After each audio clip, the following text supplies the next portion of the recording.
Hello there, it's Taxman, and first off I'd like to apologize for not doing a Wine Tasting Tuesday video last night, but one, since I've been busy getting ready for BronyCon this week, I decided that I would hold off since I would be traveling, and I'd spent enough money buying things to prepare, and I'm going to spend a lot of money when I'm over there, of course, and two, because I was so dead tired that as soon as I got home, I passed right out and slept for 13 hours. So, this will be my last video before BronyCon, and I will be busy that entire weekend, so even though I may record some things, I won't be able to upload them until after I get back.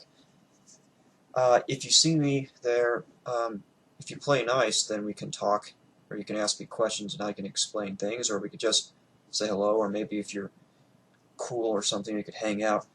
I am going to be meeting with a bunch of my old friends and some new friends as well, so that will be fun. And for those people, maybe I'll be meeting up with some people from the 8chan pony board as well. We should be getting our own 8chan badges for that event.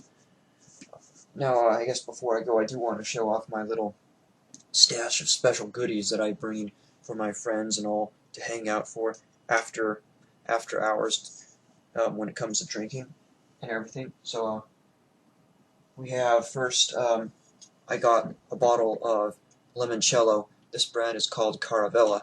It's one that I've tasted this one before. It's been a while. There are 3 different brands, but since I've tasted this one, I decided to go with this. So, good stuff. Basically, just alcoholic lemonade, or you could make your own if you have the time and the patience, just by infusing lemons with vodka with lemon juice. And it comes out healthy, 28% alcohol by volume. So there's that.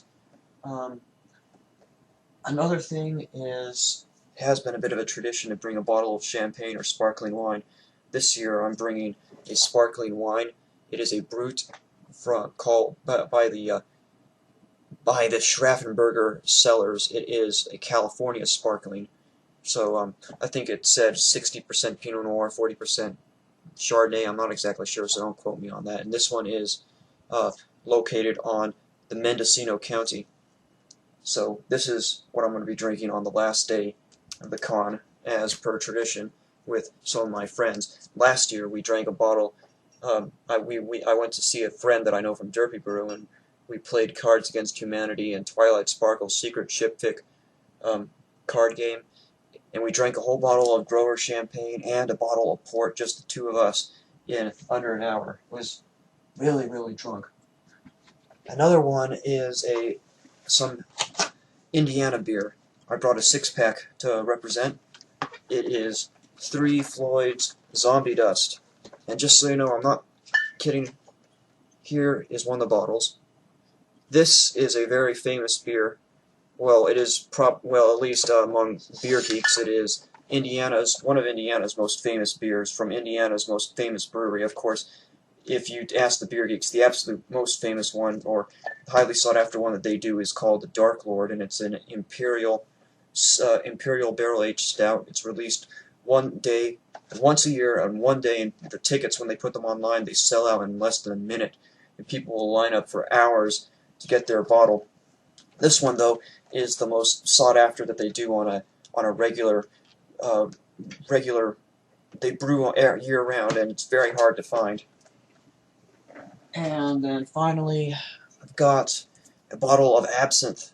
It is called Vaux Pontalier Absinthe Francais Supérieur, and it is an absinthe from the Pontalier in France, which, according to the description, what used to be where they brewed a whole bunch of where they would distill a lot of the absinthe. So this one is very highly rated. I haven't tried it yet, but I trust the reviews that I read, and the wines and the salespeople who helped me, who I asked the questions about. So this comes out at 65% alcohol. This will be very good, an intellectual drink. And of course, to go along with the absinthe, I've got sugar cubes and a slotted absinthe spoon. What you do is you put the sugar cube on it, and then you drip cold water over the ice cube until it slowly dissolves and sinks into the absinthe, and when it does, it's called lushing. It turns from a bright green color to a more translucent yellow. Now, there's also another technique that they use in Czechoslovakia, and it's very showy. They just put the sugar cube into the absinthe, they take it out, and they light it on fire with a match or a lighter, and then they dump it back in. That's just basically showmanship. The actual the actual traditional way is to do the drip method that I described. All right then. It's after 10 o'clock, and I've got about over 500 miles to drive to get there. So, I'm going to be going now, and I'll see you all after this weekend. Goodbye.